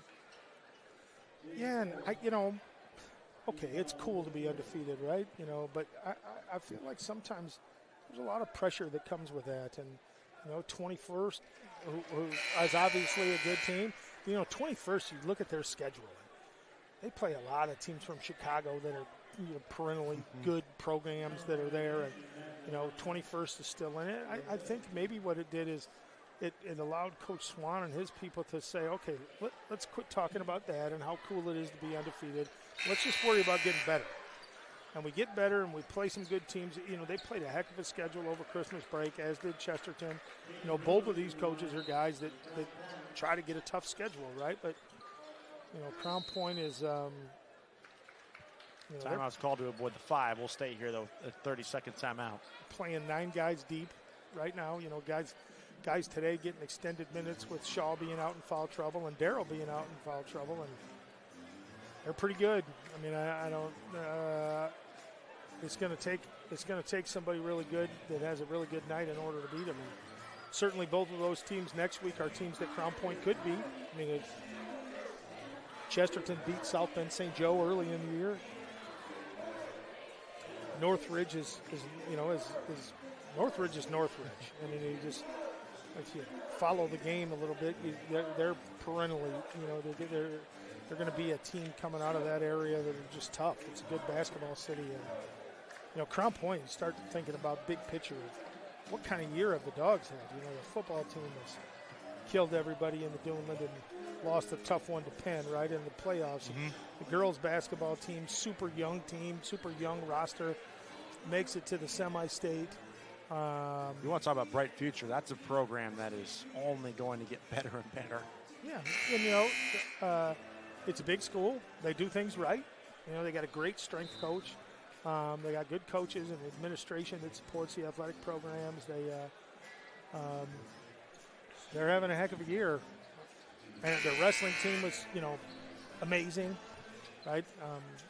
I don't mean to disrespect anybody else because the Dogs are pretty good at everything. And they still have a spring season with baseball and softball and so many other sports still to come too. Yeah, softball, the defending state champs. And the baseball team that's got some SEC and Big Ten players on it, so they're going to be good. They've become an athletic powerhouse here in Northwest Indiana,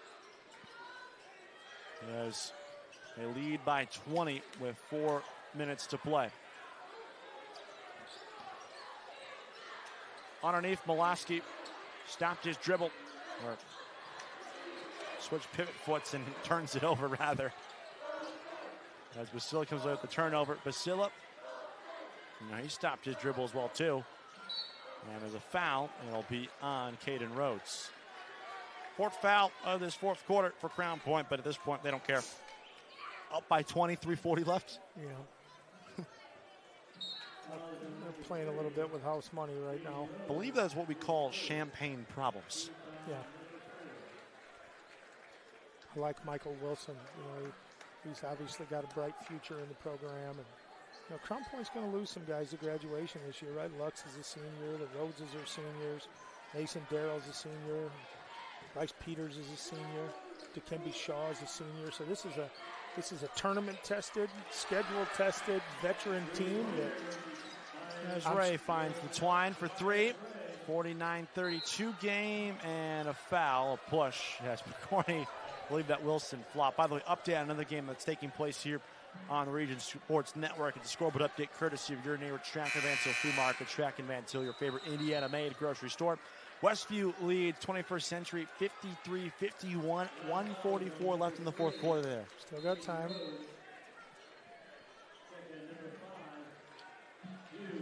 Where are they at? Are they at Judson? Yeah. Yeah. North Judson. I've never been to North Judson. Nor have I. We should go sometime. Yeah.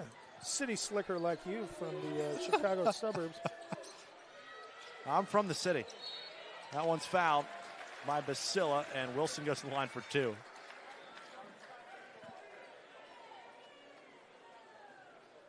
Well, and if you're Chesterton here, you're down 17 with 3 minutes to go. You know, you start talking about seniors and you know what they have. They have 3 seniors on the team. Caden Schneider, he'll be graduating, and Logan Picorni will be graduating as well.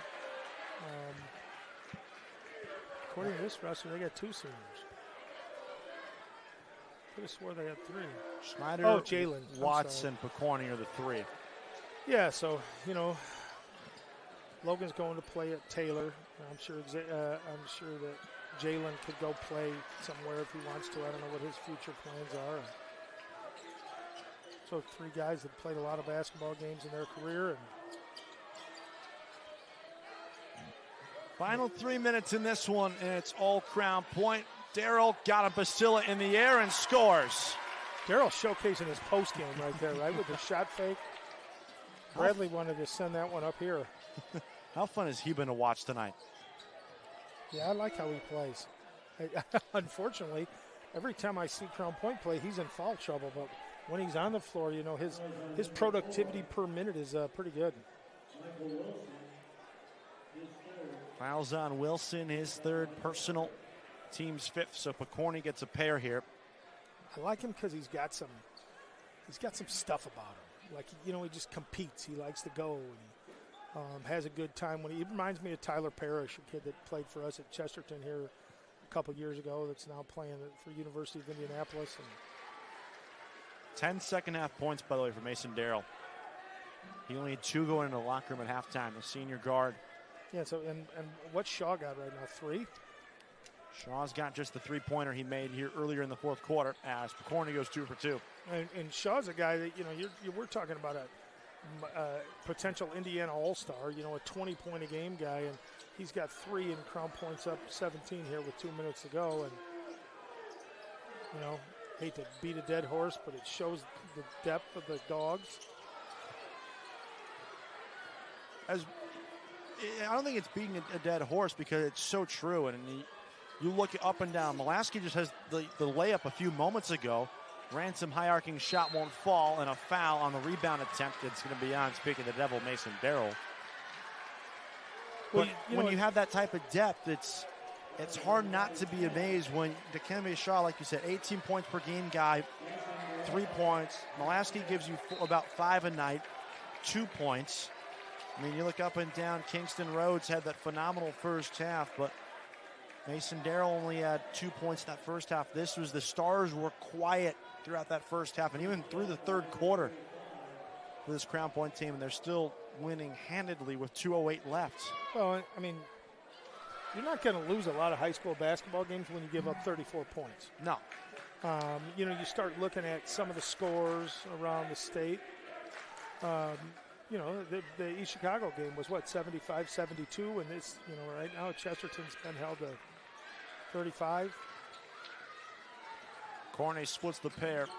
It just continues an impressive streak by Crown Point, whose average margin of victory this season coming into the night is 23.4 points. That's the average margin of victory for the squad this season. Watts gets swatted by Shaw. Numbers the other way. Rhodes, razzle dazzle, will go to the line. Well, Shaw got up for that. You can kind of see that coming, you know, as he worked his way down the baseline, that was coming over. Rhodes has been impressive. 19 first half points. Yeah, that's a lot of points. And considering that Chesterton as a team at half had 16. You know, the difference really in the first half and the second half for Rhodes is while his other guys were out in foul trouble, he became real aggressive offensively, driving to the basket, and his finishes and little floaters in the lane and ability to get to the line were. He's got 23 points tonight, Kingston Rhodes does. Bryce Peters on the other end backs it on out. Yeah, final 90 seconds to go. Molaski underneath. Will go to the line. Rolled in and out.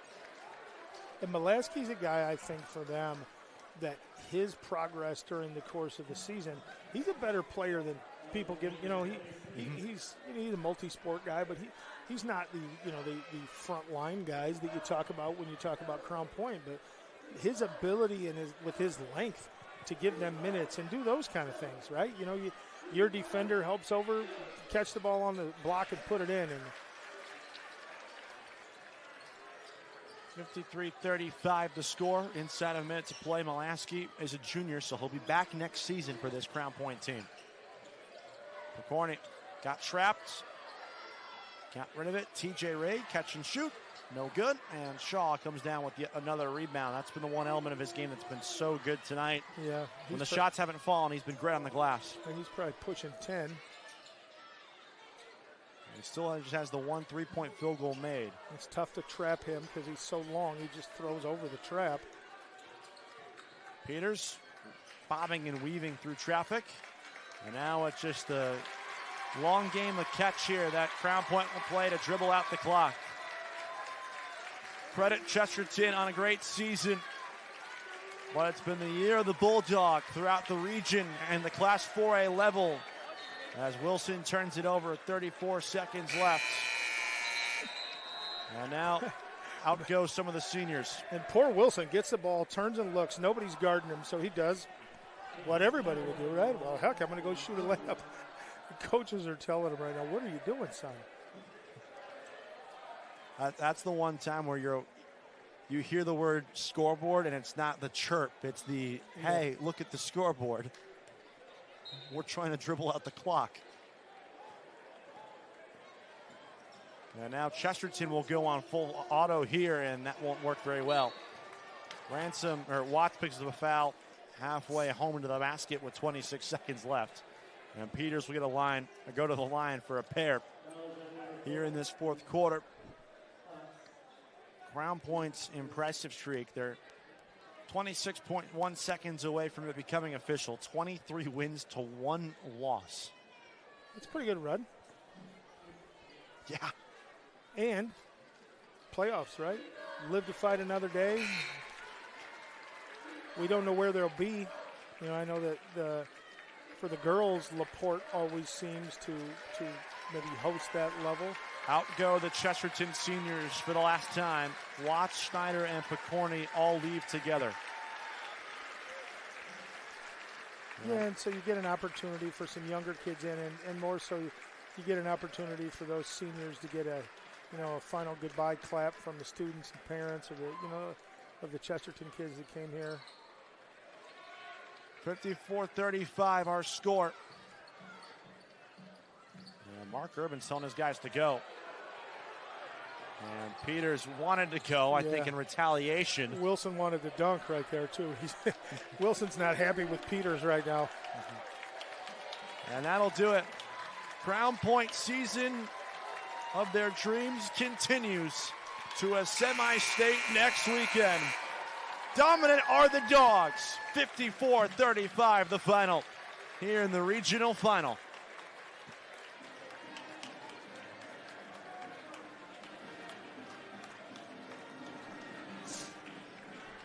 It was close for one quarter, but for the final three, Crown Point's done what they have done to everyone they've played except one, which is steamroll.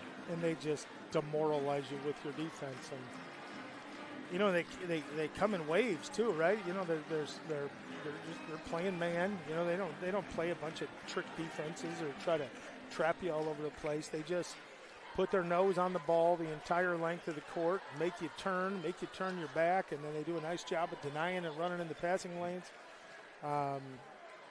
Defensively, they're tough.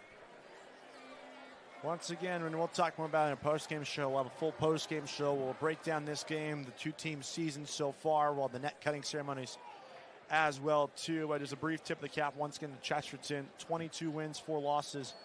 Nothing to scoff at. As we take a look real quick before break at the out-of-town scoreboard. Westview 63, 21st Century's 59, 6 seconds left in the fourth quarter. We'll take a break when we come back. The post-game show and the cutting down of the nets for the Crown Point Bulldogs. You're watching Game Night on the Region Sports Network, the only game in town. At American Testing Services, based in Hobart, Indiana, we specialize in NDT drone inspections and heat treatment services for local mills, fab shops, and facilities across the country. From Northwest Indiana to nationwide, we deliver precision, safety, and reliability. American Testing Services, America's trusted name in NDT. You ready? Let's go! Yeah. For those of you that want to know what we're all about, it's like this, yo. 10% luck, 20% skill, 15% concentrated power of will, 5% pleasure, 50% pain, and 100% reason to remember the name.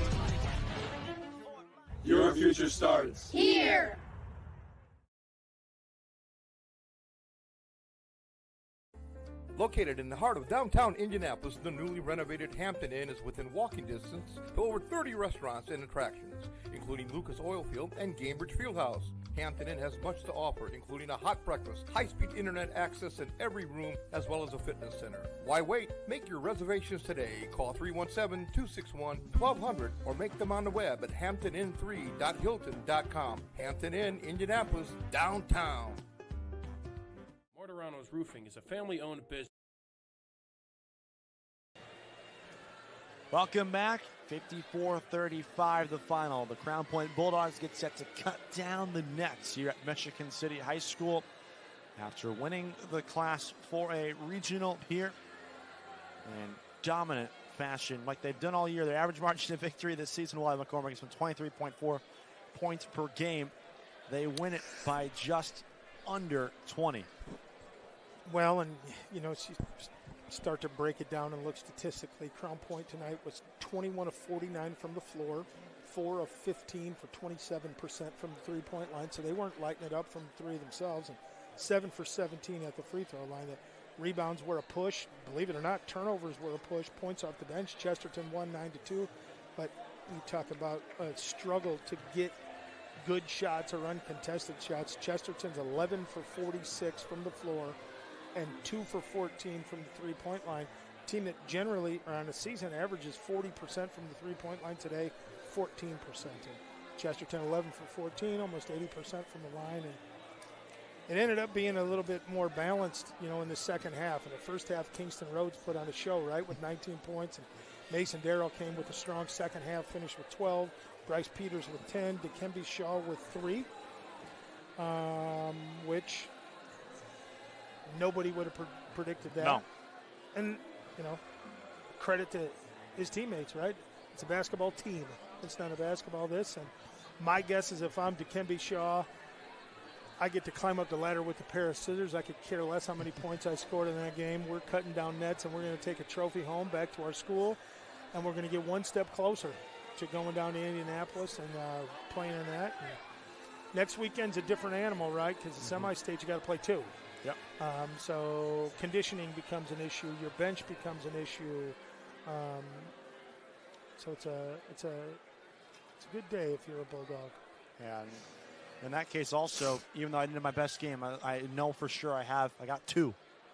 I got a few more left in me in his high school career as Dikembe Shaw is a senior. Time to now name the Crowd Companies Lantern Man Superhero of the Game. Crowd Companies, the business professionals. And the Crowd Companies Lantern Man Superhero of the Game tonight was Kingston Rhodes, the senior guard in a do-or-die game. You mentioned the 19 first-half points he had. He finished the day with 23, a game high. Well, 19 at half, and if you put that into perspective, at halftime, Chesterton as a team had scored 16 points, and Rhodes had 19. Ridiculous. He was amazing today. He just so quick, and his ability to get a rebound at one end and then shoot a layup at the other. He's just outrunning people. He was impressive today, and I've seen him play 3-4 times, and ironically, every game it's been somebody different. I saw a game where Shaw looked like 90s Jordan. I saw a game where Peters was really good. I saw a game. I've seen Mason Darrell play since he was a little kid, where he's always had a good game. But today was Kingston Rhodes put his name all over this thing. Yeah, and that's the story about this Crown Point team. We mentioned it before I went to break, though. It's a team in which every dog has its day. I mean, all cliches aside, and that's truly the case with this team when you look at just how the wealth has been spread over the course of the season, and tonight was no different. No, and you said earlier, it's a big senior class. It's a big senior class that advanced to this level last year, right? And probably left this weekend with a sour taste in their mouth, and wanted to get back and go farther, and so they use that as motivation in the off season, and they got a nice team. It's somebody's gonna have to play well to beat them. They're not gonna beat themselves because defense travels. You could have games where you don't shoot well, but when you guard like they guard, this Chesterton team I don't know what they'd probably score, probably high 50s on average during the game, held to 35 tonight and just taken out of what they like to do. And if you can take the other team's number one idea, or, like their number one thing out and make them play left-handed or make them play one-handed, it becomes really difficult to score. To your point, Chesterton's offense tonight, because of that Crown Point defense, shot 26% worse than their season average from field goals. From three-pointers this season, Chesterton shot 27 points percentage-wise lower than their season average coming into tonight. Well, and part of that is they're normally a dribble, drive, and kick out, right? That's where they generate most of their threes. It's not just passing it around and jacking up threes. It's beat people off the dribble, and then when help rotates over, they kick it out for threes. They couldn't beat the guys off the dribble today, so nobody was forced to help.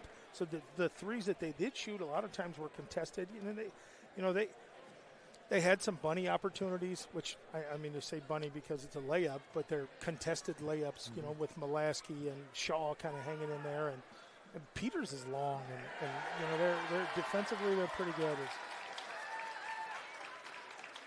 As Clint Swan celebrates with the crowd from Crown Point that has stayed as he cuts down his portion of the net. Yeah, he's been around a long time. He's been a head coach now for 20 some odd years. He does it the right way. He's a good guy.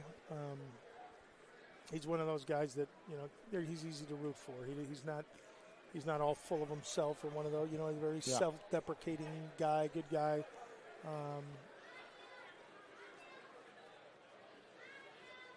They got a nice team. They're having a heck of a year in general as a school, right? 23-1. Yeah, it's pretty good.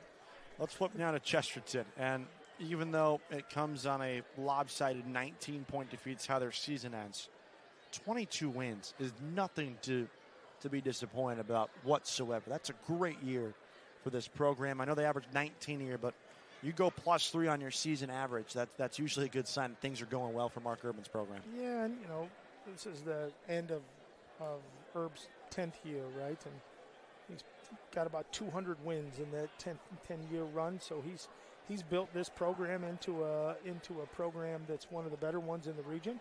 And when you want to play in games like this, and when you get in the playoffs, right? Somebody's going to lose, and whether you lose by 2 or whether you lose by 20, I mean, you're still getting on the bus and going and saying bye and clearing out your locker. And so what he's done for the program, K through 12, not just the high school team that you see, that the culture that he's created on how hard kids practice, and they are it's a good program. It's if you ask a lot of coaches in the state of Indiana, hey, how about we'll shut this season down?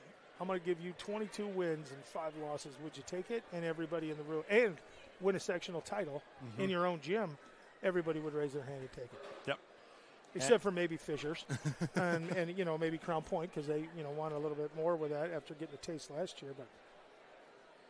But staying on Chesterton, rather, time now to name the blue-collar player of the game. Brought to you by Boilermakers Local 374. Boilermakers Local 374. Earn while you learn with Boilermakers Local 374. And the blue-collar player of the game tonight was Malachi Ransom, the junior guard. 9 points off the bench in total. However, 7 of those came in the first half, and he really sparked that first quarter 11-0 run that Chesterton went on to take a then 4-point lead. Yeah, and he was able to get some dribble penetration and have some really tough finishes, a couple of left-handed finishes. And, the Crown Point guards just hounded Chesterton's guards the entire night. TJ Ray and TJ and Jalen and Logan, those guys were dealing with people hanging over them. But, Malachi was able to, put some drives together and do some things. He competed.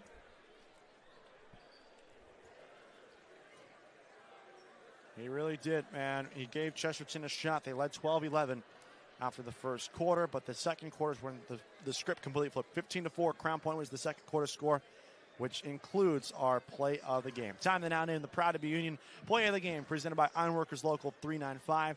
To find out how you can become a union ironworker, visit ironworkers395.com.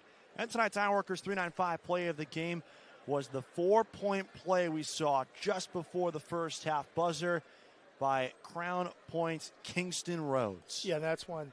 You're on the Chesterton bench and looking there and watching that, and, the hits keep on coming, right? He throws up a 3 at the end and then makes a free throw here right as to walk into half. And, you needed at that point, you needed something good to happen, right? You needed something positive to happen, and that wasn't ideal. No, it was not. It allowed them to take it 26-16 because he made the free throw on top, but 26-16 lead into the break. That was tonight's Ironworkers 395 play of the game, presented by Ironworkers Local 395 Union Strong. It's like, I never really paid attention before to these net cutting ceremonies, but, I think it's nice right now that Coach Swan's got the JV team climbing up there and getting a piece of the net.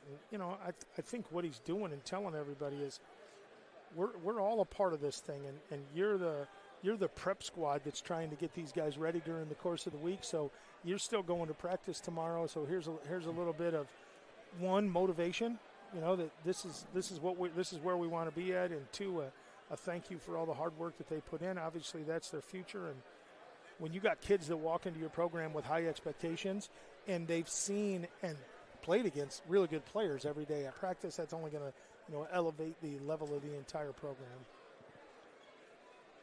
That's a really cool scene. You also see some student managers, some of the administrators getting in there as well, too. That's going to do it for us. But before we depart, Wally, the final thought of the day belongs to you. Well, it's been a fun season. This is the first time I ever did this, and I don't have a clue. I'm just trying not to screw up generally, but I got to meet a lot of really good guys, that work on the crew and film and do those kind of things. Unfortunately, I never got to say the only game in town. I kind of wanted to. I got to be honest. Every time I was about to interject and do it, the guy sitting next to me would always throw it in. And I don't mean just you. I mean everybody. Well, we can let you do it at the end of the night if you want. I do. I do want to. There we go. So I'll go through this and give our thanks real quick first, and then Wally will have it. Hey, it's been a blast all season long. Been a pleasure working with you. It's been my honor. All righty, that's going to wrap it up for us tonight. Congratulations to the Crown Point Bulldogs, 54-35 victors over Chesterton. Special thanks to our executive producer, Chris Ramirez, our operations manager, Rich Castillo, coordinating producer, and our on-site producer today. Hey, that's Zach Miller. He's to my left. Mike DeWan's our sports director. Special thank you to the coaches of both sides, Mark Urban at Chesterton, Clint Swan of the Crown Point Bulldogs, and as well to the athletic directors, Jeff Hampshire of Chesterton, Bill DeRulla of Crown Point, and then Ben Bachman, the host site AD for Michigan City. And last but certainly not least, special thanks to the viewers like you at home at the IHSAA Champions Network on video, regionsports.com audio, YouTube/Region Sports, and Facebook/Region Sports Nation. For our on-site crew, for Zach Miller once again, our great camera operator, Thomas Marsh. I've been Kevin Malater, as we also thank our entire stats crew as well for their work tonight. Once again, the final score, Crown Point 54, Chesterton 35. Once again, for Wally McCormick, Zach Miller, Thomas Marsh, and the rest of our great crew, I've been Kevin Malater, saying so long from Michigan City High School. You've been watching Game Night on the Region Sports Network. And in case you didn't know, it's the only game in town.